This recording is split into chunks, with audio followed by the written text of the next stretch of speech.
বন্ধুরা, এবারে রান্না করব পোলাও।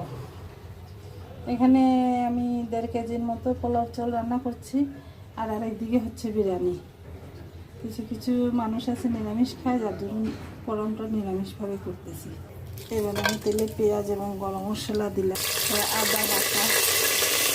এবারে দিয়ে দেবো আগে থেকে ধুয়ে রাখা পোলাও চাল, দিলাম স্বাদ মতো লবণ। এটা ভালো করে ভাজা ভাজা করবো। পোলাও যত ভাজা যায় চালটা তত সুস্বাদু হয়।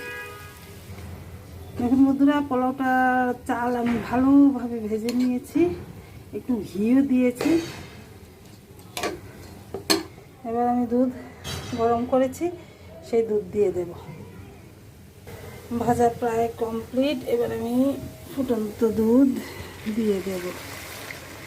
আমি কখনোই দুধ, পোলাওয়ের জল কখনোই মেপে দিই না।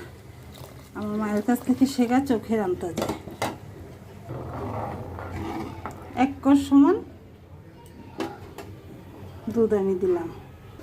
দেখুন বন্ধুরা, আমার পোলাওটা কত সুন্দর ঝরঝরা এবং সুসিদ্ধ হয়েছে। 1 কষ হিসাবে পানি দিলে সবসময় পোলাও ভালো হয়। তা কেমন লাগলো জানাবেন।